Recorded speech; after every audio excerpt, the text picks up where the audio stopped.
Bismillahirrahmanirrahim. Assalamualaikum warahmatullahi wabarakatuh. Alhamdulillahi hamdan katsiran thayyiban mubarakan fihi kama yuhibbu rabbuna wa yardah.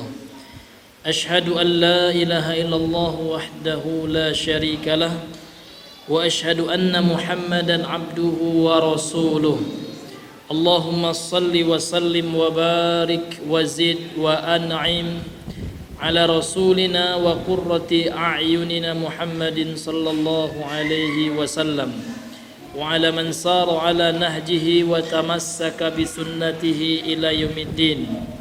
Qala Allah ta'ala fil Qur'anil Karim, ya ayyuhallazina amanu taqullaha haqqa tuqatih ولا تموتن إلا وأنتم مسلمون أما بعد فإن أصدق الحديث كتاب الله وخير الهدى هدى محمد صلى الله عليه وسلم وشر الأمور محدثاتها فإن كل محدثة بدعة وكل بدعة ضلالة نسأل الله السلامة والعافية. Ma'asyiral muslimin, sidang maghrib rahimani wa rahimakumullah. Kita bersyukur kepada Allah Subhanahu wa taala karena pada malam hari ini Allah Subhanahu wa taala senantiasa terus melimpahkan kepada kita nikmat-Nya yang sangat banyak yang tidak terhingga, sehingga sudah menjadi kewajiban bagi kita untuk mensyukuri nikmat tersebut dengan melaksanakan ketaatan kepadanya dan menjauhi larangannya. Kemudian salawat dan salam kepada Nabi besar Muhammad sallallahu alaihi wasallam. Allahumma salli ala Muhammad wa ala ali Muhammad. Kita kembali melanjutkan pembacaan kitab yang berkenan dengan masalah tabarruk yang ditulis oleh Fadilatul Syekh Syekh Safwat Nuruddin Hafiz rahimahullah, salah seorang ulama besar Ahlus Sunnah di Mesir ya. Jadi judul buku kita ini ya, pembahasan kita ini judulnya At-Tabarrukul Masyru'u wat-tabarukul mamnu', ya, tabarruk yang disyariatkan dan yang dilarang. Qala al-muallif rahimahullahu taala, berkata penulis yang semoga dirahmati oleh Allah Subhanahu wa taala. Qala Ibnu Abdul Hadi fi Sharimil Munki, berkata al-Imam Ibnu Abdul Hadi. Jadi ini salah seorang murid daripada Syekhul Islam Ibnu Taimiyah, Ibnu Abdul Hadi, dalam kitabnya As-Sharimul Munki pada halaman 66 beliau berkata, wa ma'lumun anna mujarrada ziyarati qabrihi kaziyaratil ma'rufati lil quburi ghairu mungkin walau kana fi ziyarati qabrihi ibadah zaidah lil ummah la futiha babul hujrati wa makkanu man fa'ala tilkal ibadati 'inda qabrihi wa hum lam yumakkanu illa min ad-dukhuli fi masjidihi walladhi yushra'u fi sa'iril masajid lakin masjidahu afdalu min sa'iriha ghairal masjidil haram. Beliau berkata, dan maklum dan telah diketahui bahwasanya sekedar menziarahi kuburnya, yakni kuburan Nabi, ya ini kaziaratil ma'rufah, ini sama dengan ziarah yang lainnya, ziarah yang ma'ruf. Jadi ziarah ke kubur Nabi itu tidak ada keutamaan khusus, itu maksudnya Pak. Jadi tujuannya sama, karena tujuan ziarah kubur itu adalah untuk mengingat kematian, bukan untuk tabarruk. Ini yang mesti kita garis bawahi. Karena kesalahan sebagian kaum muslimin, mereka ziarah itu niatnya untuk ngalap berkah. Nah, di sini Pak ya. Padahal kita ziarah ke kuburan Nabi itu untuk mengingat kematian, bahwasanya kita juga akan seperti beliau. Rasulullah saja makhluk yang Allah cintai, manusia yang paling utama dibandingkan seluruh anak Adam, itu Nabi Muhammad. Namun ternyata beliau juga Allah wafatkan. Demikian pula kita Suatu ketika kita juga diwafatkan oleh Allah Subhanahu wa taala. Maka kata beliau, ya ini sama, ziarah ke kuburan Nabi itu ini sudah maklum, ya sudah diketahui oleh orang-orang Islam gitu. Ziarah ke kuburan Nabi itu ini sama dengan ziarah ke makam kaum muslimin yang lainnya gitu. Tidak ada keutamaan tertentu. Sehingga kata beliau, walau kana fi ziyarati qabrihi ibadatan zaidatan. Kalau seandainya ziarah ke kuburan Nabi itu merupakan ibadah tambahan lil ummati, bagi umat Islam ini, la futiha babul hujrati, maka akan dibuka pintu ke kuburan Nabi itu, dibuka oleh para ulama, oleh para sahabat dulu. Namun tidak, namun justru para sahabat ya dipagari, Pak. Jadi kalau seandainya ya ke kuburan itu adalah ibadah, mungkin dibuka, ya kan? Namun enggak, dipagari dengan 3 dinding gitu. Dan orang-orang itu akan disuruh untuk ya melakukan ibadah di kuburan beliau, namun tidak, itu tidak dilakukan. Ya, sehingga yang dilakukan oleh mereka hanyalah ke masjid. Ya, kalau ke masjid emang ada ya perintahnya, ibadah khusus ya. Wahum lam yumakkanu, mereka tidak diberikan ya kesempatan illa minad dukhuli ila masjidihi, kecuali masuk ke dalam masjid saja. Dan itulah yang disyariatkan, kata beliau, walladzi yushra'u fi sairil masajidi, itulah yang disyariatkan ya untuk seluruh masjid-masjid, dan yang lebih utama itu adalah Masjid Nabawi, karena ada dalil yang menunjukkan keutamaan dari Masjid Nabawi ya.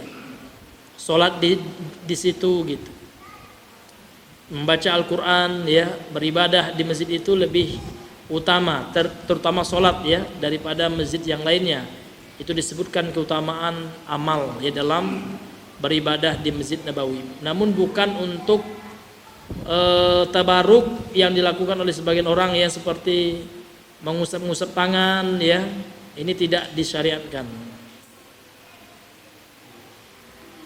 Kemudian kata beliau, wa ma yajidul muslimu fi qalbihi min mahabbatihi, apa yang didapati oleh seorang muslim dalam hatinya berupa kecintaan kepada Nabi Muhammad sallallahu alaihi wasallam, wasyauqi ilaih, berupa rindu kepada Nabi Muhammad sallallahu alaihi wasallam, wal ansi wa dzikri ahwalihi, kemudian merasa ya ingin dekat dengan Nabi, kemudian mengingat menyebutkan tentang kondisi Nabi, keadaan beliau ya, seperti membaca, mempelajari sirah perjalanan hidup Nabi gitu, maka ini disyariatkan. Fahuwa masyru'un lahu fi kulli makan, maka hal itu disyariatkan dilakukan ya di tempat manapun, tidak terbatas di kuburan Nabi saja gitu. Contoh bersolawat, Pak, kita solawat dari sini juga sampai ya pahalanya, walaupun tidak harus, tidak mesti bersolawat di kuburan Nabi. Kemudian kita mencintai Nabi, walaupun kita enggak ya ke makam beliau, ke kuburan beliau, di rumah kita saja, namun hati kita mengagungkan Nabi, mencintai beliau, maka pahalanya sampai gitu. Ini hadirin yang dimuliakan oleh Allah Subhanahu wa taala. Jadi kenapa kita enggak boleh tabaruk? Karena dilarang, Pak. Karena dilarang oleh Nabi Muhammad sallallahu alaihi wasallam ya. Ini hadirin yang dimuliakan oleh ya Allah Subhanahu wa taala. Dan kalau seandainya tabaruk ke kuburan itu adalah ibadah yang disyariatkan, tentu Nabi telah mencontohkannya. Kenapa? Karena nabi-nabi sebelum Nabi Muhammad itu banyak, Pak. Ada Nabi Isa, ada Nabi Musa, banyak. Nabi Nuh ya, Nabi Ayub, banyak, Pak. Namun Nabi Muhammad tidak pernah mengajak sahabatnya, ayo bareng-bareng tabaruk kita ke makam Nabi Isa. Bisa saja, Pak. Nabi kan manusia dekat dengan Allah. Dengan mukjizatnya bisa saja Allah menunjukkan kalau memang tabaruk ke kuburan itu merupakan ibadah yang disyariatkan. Tentu Nabi pertama kali yang melakukannya, namun nggak pernah. Istrinya Nabi itu lebih duluan meninggal, Khadijah, ketimbang Nabi. Maka pas Khadijah meninggal itu kan disebut dengan Yaumul Huzn, ya, hari kesedihan, betul-betul sedih Nabi. Dan tidak pernah ada riwayat, ya, keterangan dalil yang menyatakan Nabi pernah ngalap berkah ke kuburan Khadijah, dan para sahabat pun tidak pernah melakukannya. Ketika Rasulullah meninggal, ya, tidak pernah, ya, para sahabat rame-rame, ya, qasidahan, ya, pakai rebana, joget-joget, ya kan, di dekat kuburan Nabi. Gak pernah ada riwayatnya, syariatnya. Bahkan ulama melarang orang mencium kuburan, tamassuh, ya, disebutkan oleh Imam Asy-Syafi'i, oleh Imam An-Nawawi, ya. Itu termasuk perkara yang dilarang. Bahkan Imam Al-Ghazali, banyak orang mengaku, ya, pengikut Imam Al-Ghazali. Imam Al-Ghazali sendiri mengatakan orang-orang yang mencium-cium kuburan, tabaruk dengan kuburan itu sama dengan perilaku Yahudi.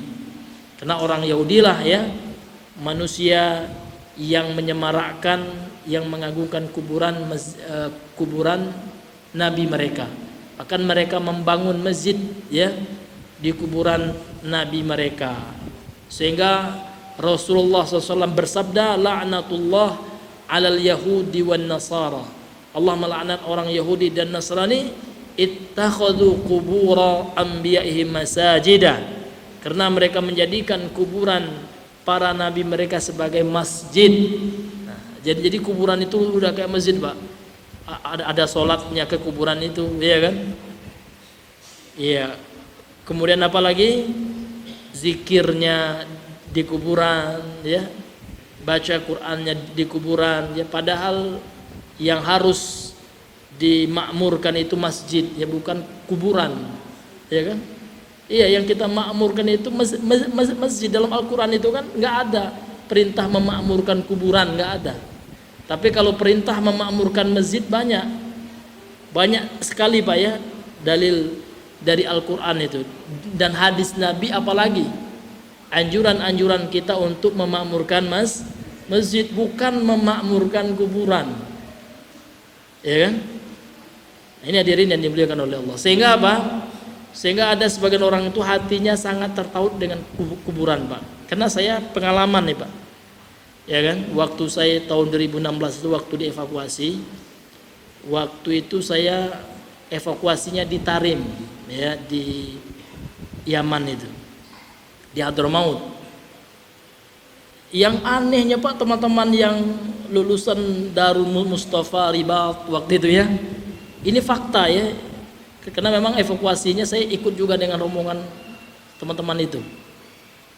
Mereka itu na'udzubillah min zalik, ya, nggak tahu saya fikih apa yang mereka pakai gitu. Jadi mereka nggak melakukan sholat kayak jamak qasar gitu, ya, jamak takdim atau takhir, enggak. Jadi mereka pas zuhur itu nggak sholat sama sekali gitu. Jadi kapan sholatnya? Saya diqodok katanya. Jadi subuhnya, zuhur, asarnya pas malam saja. Aduh, gimana fikihnya? Kan seperti itu, Pak, luar biasa. Namun mereka sudah buat jadwal ini, Pak, rutenya. Ntar kita kalau pulang ke Indonesia kita harus ziarah ke makam ini, ya kan, ngalap berkah di makam ini, makam itu. Sudah ada itu, Pak, ya, sangat antusias, bahkan ngumpul duit itu, Pak. Jadi pikirannya sangat tertaut dengan makam, ya, dengan kuburan, ya. Makanya sebagian ulama mengatakan yang seperti itulah yang dikenal dengan istilah kuburiyun, ya. Maka mereka marah pula kalau dibilang. Namun fakta realita di lapangannya seperti itu, Pak. Ini luar biasa. Bahkan kami juga pernah, ini pengalaman, Pak, ya, di Tarim itu kan ada itu, Pak, kuburan yang dikeramatkan, dibangun kubah, Pak. Saya pernah lihat, Pak, orang ada yang nangis-nangis, ya kan, sampai nyium-nyium nisan kuburan tuh, Pak. Minta sama orang, ya, sama syekh, tolong syekh gini, naudzubillah, ya. Ya, maka itulah yang diingatkan oleh ulama Ahlus Sunnah, ya. Jangan ajak orang itu terkait hatinya ke manusia, ke makhluk gitu. Coba kita ajak orang itu hati terkait sama Allah Subhanahu wa taala. Sehingga mereka mengatakan madad, madad, minta madad. Madad itu kan diluaskan rezeki, hidayah, ya kan, kehidupannya gitu. Maka mereka mengatakan madad ya kepada syekhnya. Bahkan ada juga yang mengatakan madad ya Husain, madad ya Husain gitu ya. Nah, itulah Bapak Ibu yang dirahmati oleh Allah ya, salah satu penyebab kesyirikan itu. At-ta'alluqu ya ila ghairillah, ta'alluqul qalbi ila ghairillah. Hati manusia itu sudah nyantol, sudah terkait bukan kepada Allah lagi. Al-Imam Ibnu Qayyim dalam kitabnya Al-Fawaid menyebutkan 3 sebab maksiat yang ada di dunia ini, Pak. Ada 3 itu. Aslul ma'asi salasah, kata beliau. Asal ya, muasal daripada kemaksiatan itu 3. Yang pertama puncaknya at-ta'alluqu ila ghairillah atau ta'alluqul qalbi ila ghairillah. Hati manusia itu sudah tidak lagi nyangkut sama Allah. Sehingga pelaku kesyirikan itu Pak, kenal hatinya itu sudah disangkutkan kepada selain Allah. Boleh jadi kepada orang soleh di kuburan yang dianggapnya soleh, maka dia minta betul Pak. Wahai syekh, tolong syekh ya, saya belum dapat jodoh nih syekh gitu ya. Masa sama syekh minta gitu Pak? Sama Allah gitu. Jadi hatinya itu enggak condong sama Allah lagi. Itu sebabnya kesyirikan itu. Kemudian yang kedua ya, ta'allaqul qalbi ya ilal ghadab, kata beliau. Hati manusia itu sudah dikalahkan oleh hawa nafsu, ghadab, marah. Sehingga puncaknya apa Pak? Puncaknya terjadilah dosa pembunuhan itu. Kenapa? Karena dia tidak bisa lagi mengendalikan nafsunya. Marah sudah mengendalikan dia. Kemudian yang ketiga, ta'allaqu al-qalbi ila syahwah. Puncaknya apa Pak? Puncaknya perzinaan gitu. Puncaknya perzinaan, termasuk juga pencurian, karena mencuri itu kan kena syahwat dunia gitu Pak ya. Pingin banyak dapat uang ya, dengan cara tanpa bekerja ya, dengan cara yang instan gitu. Ini asal muasal daripada maksiat itu Pak ya. Yang paling besar itu hati manusia itu sudah terkait enggak sama Allah lagi. Sehingga apa? Sehingga muncullah itu perbuatan syirik itu. Orang kafir Quraisy dulu hati mereka terkait dengan berhala-berhala mereka, tidak sama Allah lagi. Mereka persekutukan Allah. Iya. Bahkan sebagian mereka apa? Menyembah pohon, Pak. Itulah yang dikatakan dengan Uzza. Afara'aitumul Lata wal Uzza. Jadi Uzza di situ disebutkan oleh ulama tafsir ya, adalah pohon besar yang ditunggu sama jin. Jadi orang kafir Quraisy menganggap itu pohon keramat. Kenapa? Karena bisa ngomong. Padahal yang ngomong itu jin kafir Pak ya, iya kan? Yang menunggu pohon itu. Akhirnya apa? Ini sering kami sampaikan kisah kan. Akhirnya apa? Setelah Islam berkembang, setelah Rasulullah menaklukkan kota Mekah, Rasulullah mengutus Khalid bin Walid untuk menumbangkan pohon itu Pak. Sekaligus Khalid bin Walid membunuh jin ya, yang dianggap ya sebagai penunggu keramat pohon itu gitu. Dibunuh oleh Khalid bin Walid. Ini kisahnya ma'ruf ya dalam kitab-kitab sejarah. Wallahu taala alam bisawab. Kembali kepada penukilan penulis terhadap perkataan Imam ya, Ibnu Abdul Hadi dalam kitabnya As-Sarimul Manki. Kata beliau ya, seorang muslim dalam hatinya dia mendapatkan rasa cinta, rasa rindu kepada Nabi Muhammad, suka ya mengenang keadaan beliau, maka ini disyariatkan di mana saja. Walaysa fi mujarradi ziyarati zahiril hujrati ma yujibu ibadatan la tuf'alu biduni zalik. Maka tidaklah ya sekedar menziarahi kamar beliau yang di situ beliau dikuburkan ya, artinya pekuburan beliau, maka tidak sekedar cinta kepada beliau itu ya, maksudnya kita mengunjungi kuburan beliau, enggak sekedar seperti itu gitu.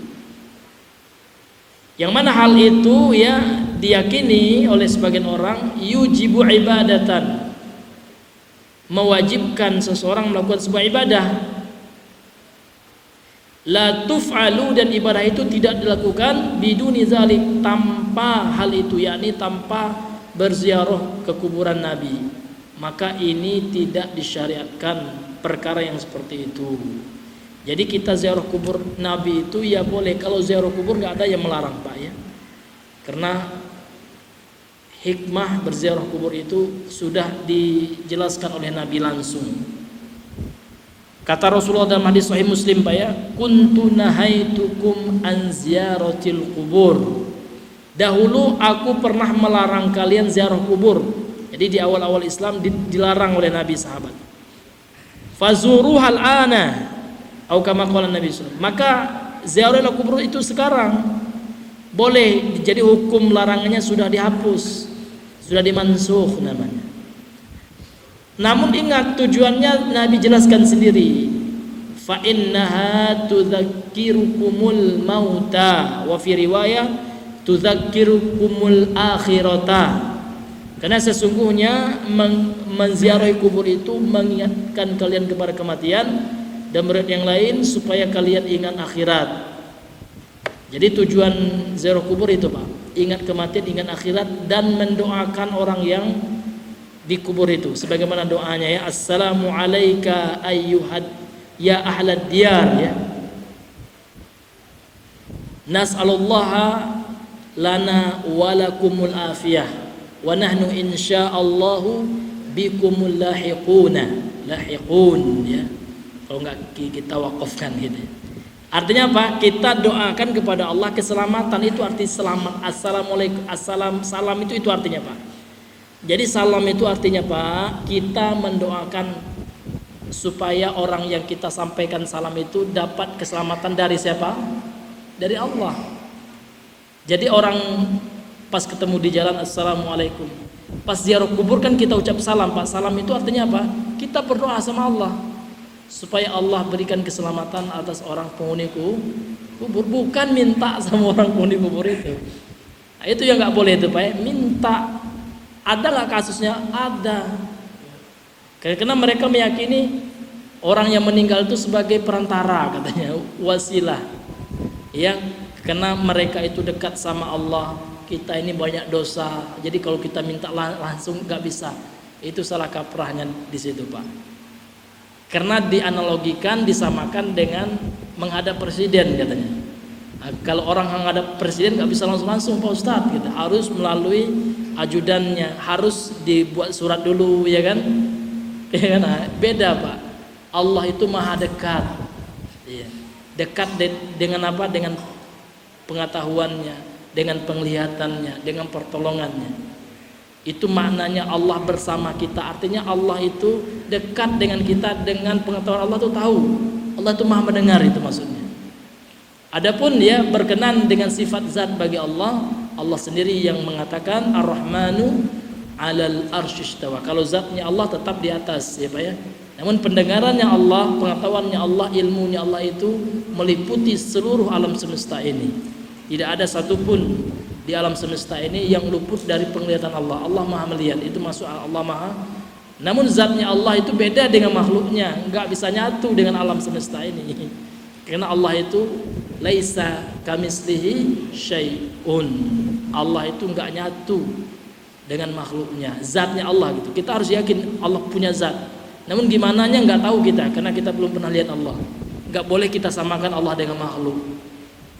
Ya, zat Allah ini sama seperti ini, Allah ini seperti itu, enggak boleh. Kecuali kita meyakini apa saja yang Allah jelaskan dalam Al-Quran. Contoh dalam Al-Quran Allah mengatakan Allah punya tangan, ya. Sebagaimana Allah berfirman Pak ya, menyangkal iblis, ya iblisu, wahai iblis, kata Allah, ma mana'aka an tasjuda lima khalaqtu biyadayya. Setelah Allah ciptakan Adam ya, Allah mengatakan kepada iblis, wahai iblis, apa yang menghalangimu? Kenapa engkau enggak sujud ya terhadap apa yang telah aku ciptakan? Bi dengan yadayya. Yadayya itu artinya dua tanganku. Sehingga ulama menetapkan Allah sendiri mengatakan punya tangan. Ya kita katakan juga seperti itu. karena kita mengikut apa kata Allah. Namun kita tidak nyamai tangan Allah dengan nggak boleh kita hayalkan Pak ya. Oh tangan Allah ini kayak tangan saya nih, yang nggak boleh, haram gitu. Iya kan? Itu nggak dibolehkan dalam Islam. Sebagaimana kita yakin Allah ya kan maha mendengar. Nggak boleh kita katakan mendengarnya Allah ini sama kayak kita, enggak. Karena mendengarnya Allah beda dengan kita. Kalau kita terbatas Pak ya pendengaran kita. Yang jauh-jauh di sana yang 1 kilo setelah ini ya kan nggak dengar kita. Kalau Allah nggak, tidak terbatas pendengaran Allah. Sampai virus-virus saja Allah dengar gerakan hewan bersel satu itu ya. Itu luar biasanya ilmu Allah ya, Allah Subhanahu wa taala. Kemudian Bapak Ibu yang dirahmati oleh Allah Subhanahu wa taala, kemudian kata beliau, bal naha, bahkan Nabi ya, beliau melarang an yattakhidha dzalikal makana aidan, menjadikan tempat itu yakni kuburan beliau itu sebagai tempat yang dijadikan seperti id. Id itu Pak asal katanya dari ada yaudu aidan atau audan ya, artinya sesuatu yang berulang-ulang, sesuatu yang selalu dilakukan gitu. Ya, jadi Nabi dalam hadis sahih beliau mengatakan Allah wala taj'al qabri aidan, kata beliau. Beliau melarang janganlah kalian jadikan kuburan ini sebagai tempat yang seperti aid ya, sesuatu yang dilakukan terus, ada momen-momennya gitu. Nah, sebagaimana Idul Adha Pak ya. Terus setiap tanggal ya 10 Zulhijjah ya kita melakukan ibadah berkorban, kemudian sholat Idul Adha, atau tanggal 1 Syawal Idul Fitri, selalu itu id namanya. Jadi Nabi melarang kuburannya dijadikan tempat id ya, selalu ya diagungkan, selalu ngalap berkahi gitu. Ini yang nggak boleh Pak. Kemudian Bapak Ibu yang dirahmati oleh Allah, beliau melanjutkan wa amaru an yusalli alaihi haitsu kana al-abdu yusallimu alaihi. Kemudian beliau memerintahkan untuk berselawat kepadanya. Ya kan, dalam di mana saja, dalam kondisi apa saja seorang hamba itu. Walaupun dia tidak di kuburan Nabi, Nabi dianjurkan untuk berselawat wa yusallimu alaihi, dan mengirim salam kepada beliau. Fala yakhussu baitahu wa qabrahu, dan Nabi tidaklah mengkhususkan rumahnya atau kuburan dan kuburannya bi salatin alaihi wa taslimin, untuk salawat dan berkirim salam kepadanya. Jadi Nabi tidak pernah mengkhususkan menyuruh salawat itu harus di kuburan Nabi, enggak. Namun adabnya seperti itu Pak. Kalau adab kita ziarah kuburan Nabi, kita salawat, karena salawat itu kan doa Pak. Salawatnya kita maknanya apa? Salawatnya kita itu doa kita kepada Allah. Tapi kalau Allah bersalawat bagaimana Pak? Itu adalah bentuk sanjungan Allah. Jadi kalau dalam Al-Quran itu, dalam surah Al-Ahzab itu Allah berfirman, innallaha wa malaikatahu yusalluna 'alan nabi. Sesungguhnya Allah dan malaikatnya bersalawat kepada Nabi. Ya ayyuhalladzina amanu sallu alaihi wasallimu taslima. Kemudian Allah perintahkan kepada orang beriman, wahai orang yang beriman, bersalawatlah dan berkirim salamlah kepada Nabi sallallahu alaihi wasallam.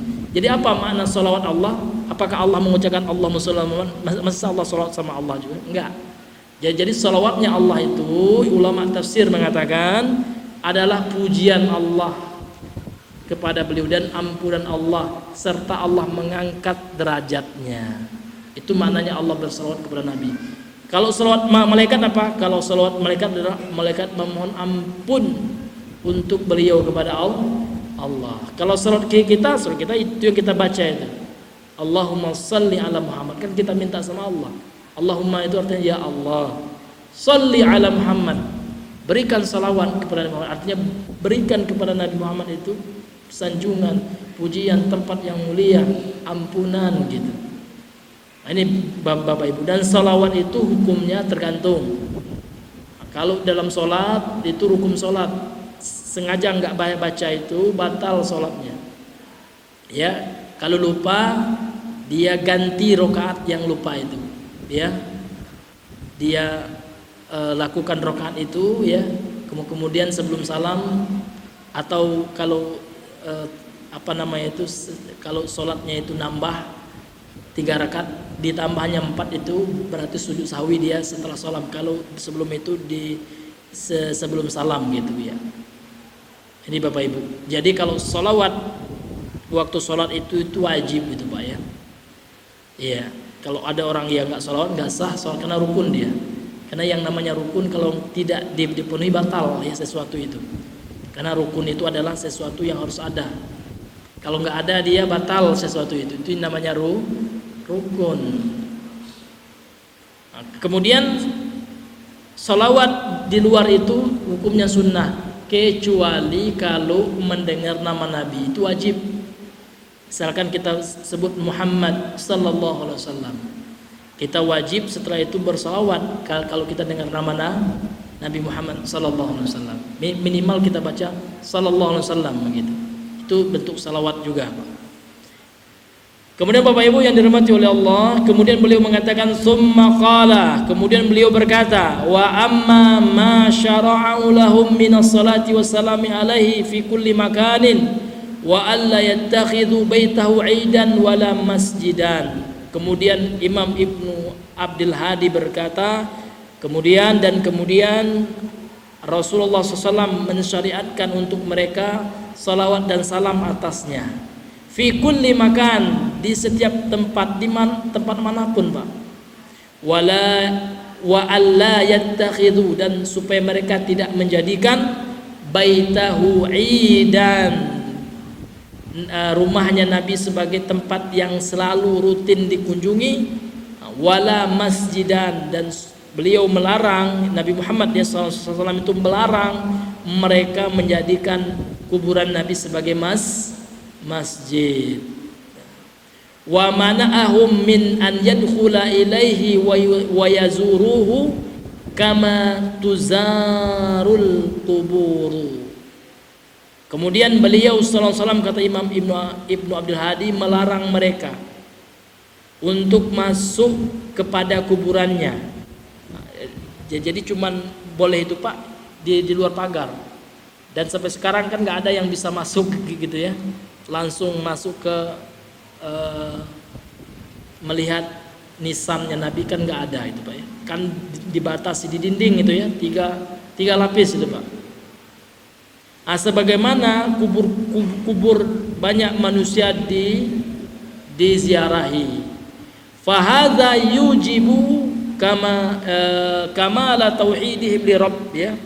Karena kalau seandainya itu kita lakukan ya, kita tidak mengagungkan kuburan beliau. Yang kita agungkan itu Nabi Pak, bukan kuburannya gitu ya. Jadi yang kita cintai itu Nabi, sunnahnya beliau.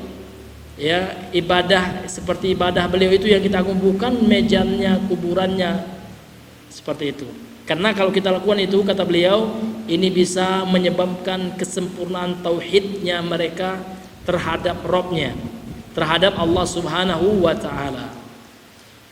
Wa kamala imanihim bir Rasul sallallahu alaihi wasallam, dan ini juga menyebabkan kesempurnaan keimanan mereka terhadap Rasulullah sallallahu alaihi wasallam, wa mahabbatihi wa ta'zimihi haitsu kanu, dan itu juga menyebabkan kesempurnaan kecintaan kepada beliau dan mengagungkan beliau haitsu kanu, dalam keadaan apapun, dimanapun mereka berada, kan gitu.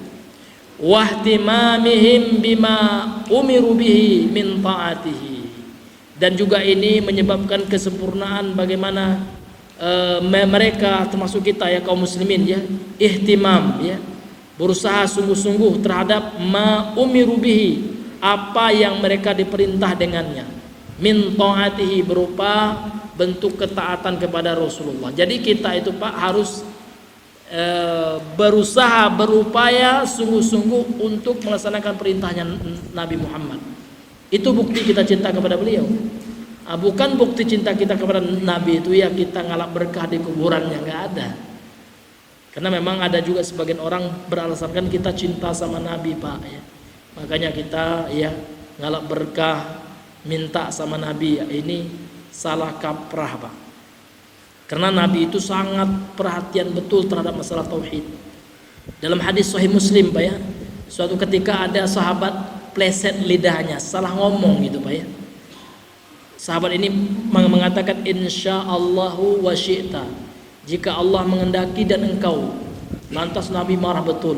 Merah muka beliau, lantas beliau bilang ke sahabat itu, aja'altani lillahi niddan? Apakah engkau ingin jadikan aku ini sekutu bagi Allah, tandingan bagi Allah? Marah betul Nabi. Qul masyaallahu wahda. Ucapkan masya Allah saja, katanya. Jangan bawa-bawa aku gitu. Karena begitu Nabi ini marah sekali ya. Ada peluang syirik dikit pun di-cut oleh beliau gitu. Ya. Kemudian dalam riwayat lain, qul masyaallahu summa, pakai summa, Pak.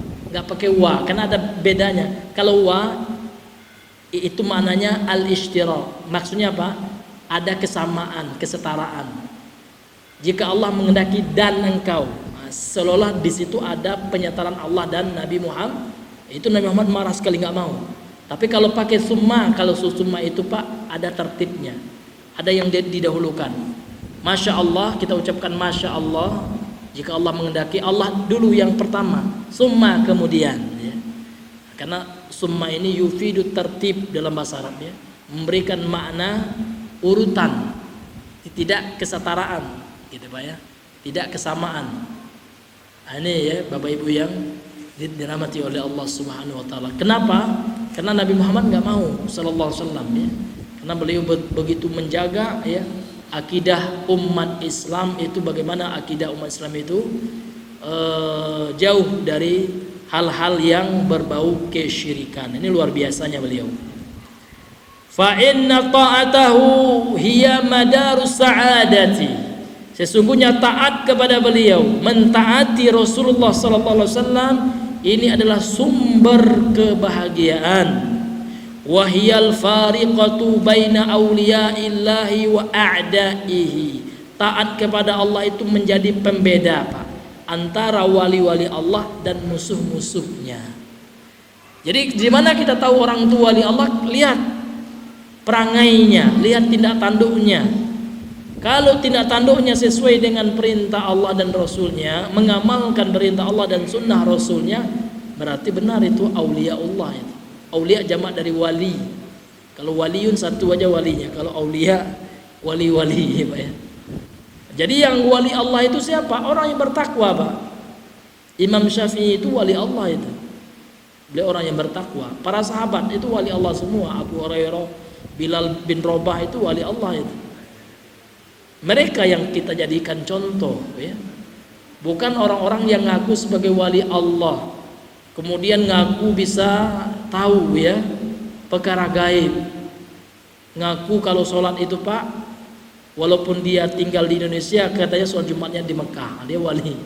Wali dari mana seperti itu ya? Karena nggak pernah ada orang-orang saleh, para sahabat seperti itu. Ini hadirin yang dimuliakan oleh Allah Subhanahu wa taala. Jadi wali Allah itu adalah orang yang bertakwa, Pak. Orang yang bertakwa kepada Allah. Ini ada orang ngaku wali Allah tapi ya dia melakukan maksiat. Suruh orang sujud kepadanya, suruh cium kakinya. Wali Allah seperti apa yang seperti itu, Pak ya? Iya kan? Nah, katanya wali majzub itu katanya. Ya, ini hadirin yang dimuliakan oleh Allah. Enggak ada ya. Yang namanya wali Allah itu ya orang waras. Ya, ini hadirin yang dimuliakan oleh Allah Subhanahu wa taala. Kemudian dengan taat kepada Allah dan Rasulnya, ini juga menjadi pembeda wa ahlil jannati wa ahlin nar, juga menjadi pembeda antara penghuni surga dan neraka. Fa ahlu ta'atihi hum awliya'ullahi al-muttaqun wa junduhu al-muflihun ya. Dan orang yang ahli dalam taat kepada Rasulullah ya, Allah dan Rasulnya gitu. Mereka adalah para wali Allah yang bertakwa, dan mereka adalah tentara-tentara Allah, junduhu ya, tentaranya Allah yang muflihun, yang beruntung. Wa hizbuhu al-ghalibuna, dan merekalah ya partainya Allah gitu. Itu Hizbullah itu artinya Pak golongan Allah. Orang yang partainya apa? Partai saya Allah gitu ya. Ini hadirin yang dimuliakan. Yang Allah menangkan Sedangkan wa ahlu mukhalafatihi, sedangkan orang yang menyelisihinya, menyelisih Allah dan Rasulnya, wa ma'siyatihi, ahli dalam bermaksiat kepadanya, bi khilafi dzalika, ini yang menyelisih apa yang disebutkan itu bukan aulia Allah, itu a'daullah, itu musuh-musuh Allah Subhanahu wa taala.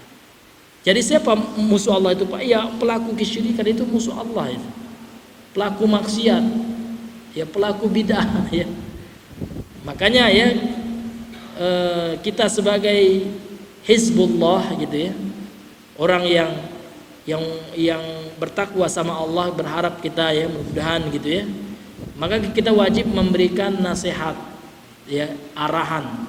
Nggak boleh diam Pak kalau seandainya kita mampu gitu, kecuali kita nggak mampu selama lemah iman kita diam gitu ya. Namun hati kita tetap mengingkari seluruh kemungkaran. Karena kemungkaran itu ada level-levelnya Pak, ada tingkatan-tingkatannya gitu. Ada yang paling besar kesyirikan ya. Maka kalau ada syirik Pak, kita wajib mengingkarinya. Minimal kalau nggak mampu dengan lisan ya, dengan perkataan kita, nasihat kita, hati kita harus benci gitu. Nggak boleh kita toleransi walaupun kesyirikan itu terkadang dibungkus dengan nama lain. Sebagaimana narkoba Pak, khamar ya, dibungkus dengan nama inek lah ya, poka lah, wine lah gitu. Namun tetap akhirnya khamar dia. Ya, pelaku pencium khamar itu Pak, salah satu yang diancam kena dosa besar ya. La yadkhulul jannata mudminul khamar ya. Mudmin itu orang yang pecandu gitu, tidak masuk surga. Namun ancaman Allah ini ya tergantung dengan kehendak Allah. Kita kembalikan kepada kehendak Allah. Kecuali syirik besar Pak ya, itu memang pasti nggak diampuni kalau pelakunya meninggal. Tapi kalau dosa-dosa selain syirik itu statusnya di bawah kehendak Allah. Namun dosa besar gitu. Maka kita sampaikan juga hadis Nabi itu, tidak masuk surga pecandu khamar ya, pecandu minuman keras, dan juga masuk khamar itu narkoba. Dan dikhawatirkan juga Pak, ini khawatir kita, masuk juga ke dalamnya nikotin dan tar itu ya. Kenapa? Karena khamar itu sifatnya Pak membuat ketergantungan, ketagihan. Kalau ketagihan makan susu, minum susu nggak apa-apa Pak ya, karena nggak ada unsur khamarnya gitu. Tapi dikhawatirkan tar itu ya, ini termasuk ke dalam ya khamar itu, dan masuk ke dalam ancaman Nabi gitu. La yadkhulul jannah, artinya nggak masuk surga pertama kali, dia harus dibersihkan dulu di neraka. Itu luar biasa Pak. Kalau sempat sehari aja di neraka itu berapa lama itu Pak? Alfasanah itu 1000 tahun. Jadi sehari kelak di akhirat itu dalam ayat Al-Quran ya, dalam surah Sajadah itu ya, Allah katakan alfasanatin mimma ta'udun. Itu sama dengan 1000 tahun yang kalian hitung di dunia ini. Ya kan? Fi yaumin kana miqdaruhu alfasanatin mimma ta'udun. Satu hari di akhirat itu miqdarnya, ukurannya sama dengan 1000 tahun yang kalian hitung di dunia ini. Nah, sempat ponis kita ya karena dia suka minum khamar, dan ternyata rokok itu khamar juga Pak ya. Na'udzubillahi min zalik. Maka untuk itu Pak ya, Islam itu menjaga keselamatan ya diri kita dan menjaga keselamatan orang lain. Ternyata perokok itu Pak, dia menzolimi orang lain. Karena penelitian membuktikan bahwasanya perokok pasif itu lebih berat dampak negatifnya daripada orang yang merokok itu langsung Pak. Nah, jadi boleh jadi nanti kita dituntut sama anak kita, rupanya kena kesehatan paru-paru anak kita karena kita atau istri kita. Itu di akhirat Pak, setiap kezoliman itu disidang oleh Allah. Kalau orang itu nggak ridho Pak, terpaksa kita mengganti dengan kebaikan kita. Ternyata kebaikan kita minus Pak, ya kan, pahala kita minus. Jadi terpaksa kita menanggung dosa orang lain ya.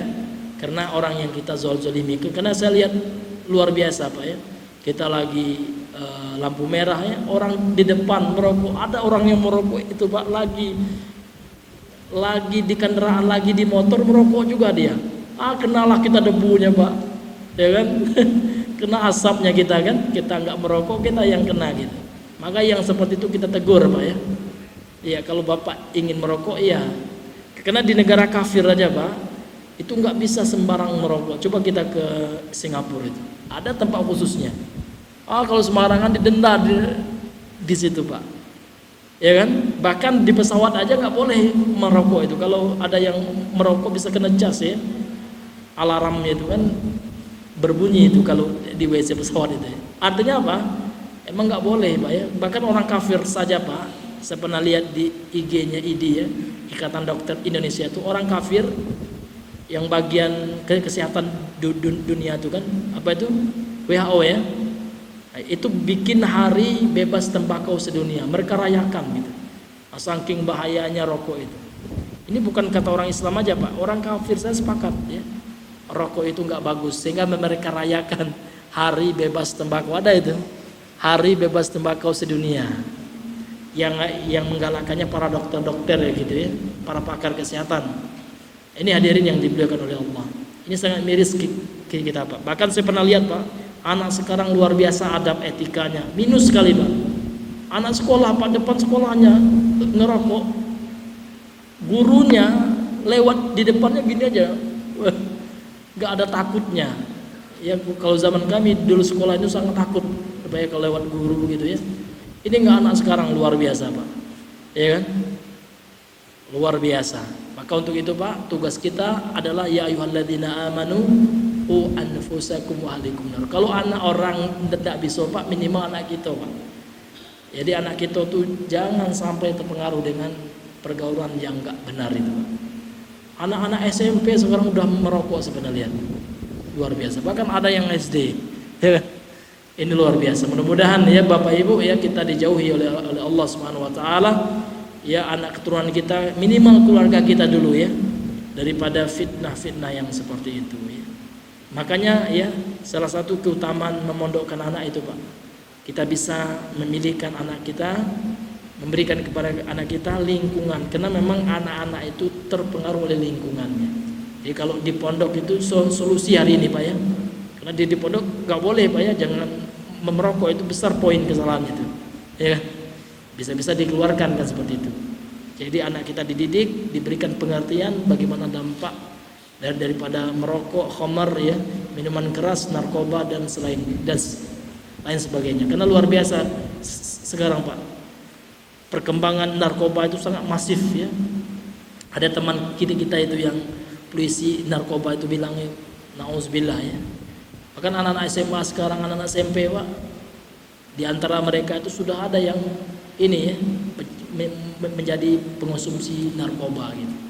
Ini luar biasa. Maka untuk itu Pak, kita berdoa kepada Allah, mudah-mudahan Allah menjaga diri kita, keluarga kita dan anak keturunan kita ya, dari hal-hal yang diharamkan oleh syariat. Terutama lagi ya masalah akidah ini Pak. Karena berangkat dengan keimanan. Kalau iman orang itu kuat, insya Allah Pak, dia tinggalkan itu karena takut kepada Allah, karena dia tahu itu Allah haramkan, ya kan? Karena tauhidnya kuat kepada Allah, keimanannya kuat kepada Allah Subhanahu wa taala. Maka hendaknya kita senantiasa memupuk ya keimanan anak-anak kita, sehingga dengan keimanannya tersebut dia bisa membentengi dirinya dari berbagai fitnah di akhir zaman ini. Wallahu taala a'lam bissawab. Bapak Ibu yang dirahmati oleh Allah Subhanahu wa taala, kemudian beliau melanjutkan walladzina yaqsiduna al-hajja ila qabrihi wa qabri ghairihi wa yad'unahum wa yattakhidunahum andadan min ahli ma'siyatihi wa mukhalafatihi illa la min ahli ta'atihi wa muwafaqatihi. Dan orang-orang yang meniatkan, memaksudkan ketika haji, dia niatkan apa Pak? Ke kuburan Nabi dan kuburan selain Nabi, bukan kuburan yang lainnya gitu. Wa yad'unahum, dan mereka berdoa kepada kuburan Nabi itu, kepada Nabi itu yang sudah Allah wafatkan. Kemudian mereka menjadikan kuburan-kuburan nabi dan yang selainnya itu sebagai tandingan bagi Allah. Mereka itu min ahli ma'siyati, mereka itu adalah ahli maksiat gitu. Karena ini syirik itu maksiat gitu. Wa mukhalafatihi, dan mereka orang yang ahli menyelisihinya, menyelisih syariatnya Nabi. La min ahli ta'atihi, mereka bukanlah termasuk orang yang ahli dalam taat kepadanya.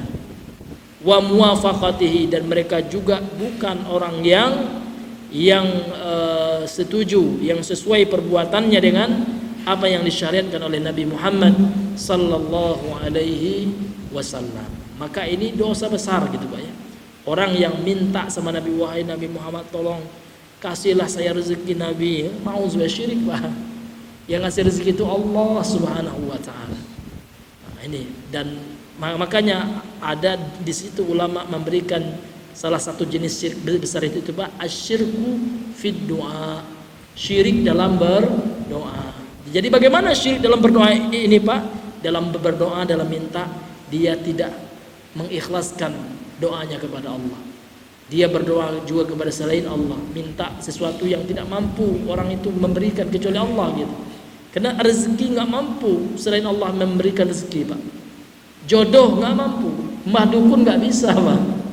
Mbah dukun aja minta juga sama syaitan dia. Karena kerjasama dengan jin kafir. Na'udzubillahi min zalik. Maka tauhid itu intinya Pak, kita hanya meyakini Allah satu-satunya yang bisa mengabulkan doa kita, memberikan rezeki kita. Apa sulitnya? Enggak sulit mentauhidkan Allah. Tetap kita ya agungkan Allah saja.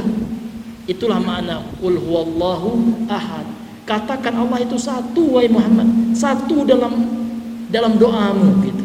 Jangan kau berdoa kepada selain Allah. Wa inna masajida lillah, wa anna masajida dalam surah Al-Jin ya. Wa anna masajida lillah, kata Allah. Masjid itu milik Allah, fala tad'u ma'allahi ahad. Jangan kau berdoa kepada seorang pun bersama Allah gitu. Walaupun kepada Nabi pun, kepada Jibril, malaikatnya Allah, kepada siapa pun tak boleh. Berdoa hanya kepada Allah. Karena doa itu ibadah. Yang namanya ibadah hanya kita berikan kepada Allah. Ad-du'a'u huwal ibadah, dalam hadis sahih ya. Doa itu ibadah. Yang namanya ibadah hanya kita berikan kepada Allah. Dan memalingkan ibadah kepada selain Allah, itulah definisi pengertian dari perbuatan syirik tersebut Bapak Ibu yang dirahmati oleh Allah. Baiklah Bapak Ibu, karena mengingat waktu, banyak teman-teman juga mungkin jauh ya. Ya, mungkin dia sudah jam 20 lewat ya, atau jam 8 lewat ya.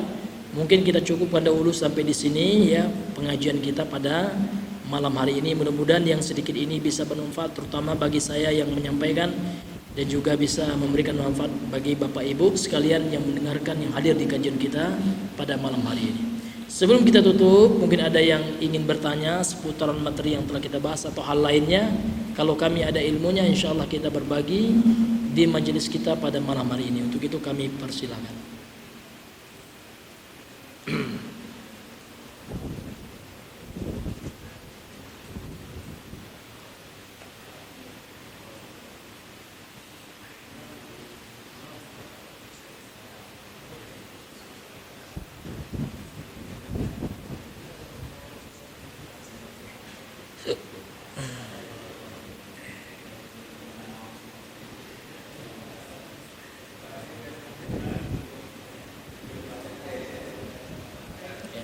Ya Bang.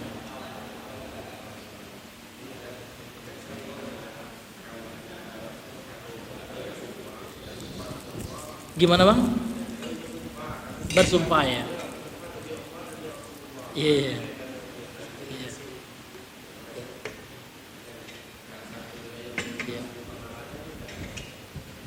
Iya. Jadi ya, dalam hadis dikeluarkan oleh Imam Ahmad, riwayat Imam Ahmad dalam musnadnya, dan imam yang lainnya meriwayatkan sebuah hadis sahih ya. Kata Nabi sallallahu alaihi wasallam, man halafa bi ghairillahi faqad asyrak. Man halafa, barang siapa yang bersumpah bi ghairillah, dengan selain nama Allah, maka sungguh dia telah berbuat syirik. Namun syirik di sini ulama mengatakan syirkun asghar, syirik kecil. Ya, Nah, selama orang itu masih tetap mengagungkan Allah, walaupun syirik kecil namun dosa besar juga. Maka kalau ada orang yang mengatakan wallah, dia kan kemudian, kalau wallah itu kan bahasa Arabnya gitu. Kalau bahasa kita demi, ya, demi Allah. Dan demi Muhammad, Nabi Muhammad, demi Allah, demi Rasulullah, itu syirik, Pak. Itu bukan kata saya, Pak, ya. Ini kata Rasulullah, ya. Saya hanya menyampaikan hadisnya. Jadi Nabi mengatakan barang siapa yang bersumpah selain nama Allah, maka sungguh dia telah berbuat syirik. Namun ulama mengatakan tidak sampai derajat syirik besar, namun tetap dosa besar gitu. Maka kalau kita bersumpah ya tetap kita wallahi gitu, demi Allah gitu. Enggak boleh kita katakan wa Rasulillah, demi Rasulullah, enggak boleh, Pak, ya. Ya, kalau kita sumpah demi Allah. Kenapa? Karena sumpah itu adalah sesuatu yang besar, sesuatu yang agung, ya. Makanya kita enggak boleh kita bersumpah selain nama Allah Subhanahu wa taala. Dan adab bersumpah itu ada, Pak. Ada adabul qasam, ya, adab bersumpah. Yang pertama, hendaknya yang kita bersumpah itu sesuatu yang besar, Pak. Sesuatu yang penting. Contoh kita dituduh orang, Pak. Dituduhnya kita berzina. Namun orang itu enggak ada buktinya gitu, ya. Maka untuk menolak tuduhan itu kan besar itu masalah tuduhan nama baik kita mau mau direndahkan gitu, ya. Maka seseorang itu boleh dia waktu itu wallahi gitu, ya, demi Allah saya enggak pernah berzina, Bapak itu memfitnah saya kan gitu. Nah, seperti itu, Pak, ya. Iya. Maka enggak boleh kita dikit-dikit sumpah gitu, ya. Nah, gitu, ya. Memang ada, Pak, kebiasaan orang Arab yang jeleknya. Karena memang orang Arab itu, Pak, sukanya sumpah gitu. Wallahi gitu. Dikit-dikit dia bilang wallahi gitu, ya. Itu enggak benar juga itu, ya kan? Nah, itu yang jahilnya itu. Kalau yang berilmunya tahu dia. Kita bersumpah itu pada sesuatu yang memang penting gitu, Pak, ya. Sesuatu yang harus kita jawab, ya. Sesuatu yang harus kita ucapkan gitu. Tapi kalau perkara makanan, demi Allah saya sangat suka bakwan, nggak boleh gitu. Wallahi saya suka bakwan ini, ya. Ngapain gitu? Karena ini bukan perkara penting gitu, ya. Woi, kalau saya demi Allah saya sangat suka makan rendang, untuk apa gitu, ya? Emang kalau nggak makan rendang apa gitu, ya? Nah, ini, ya, wallahu a'lam bishawab.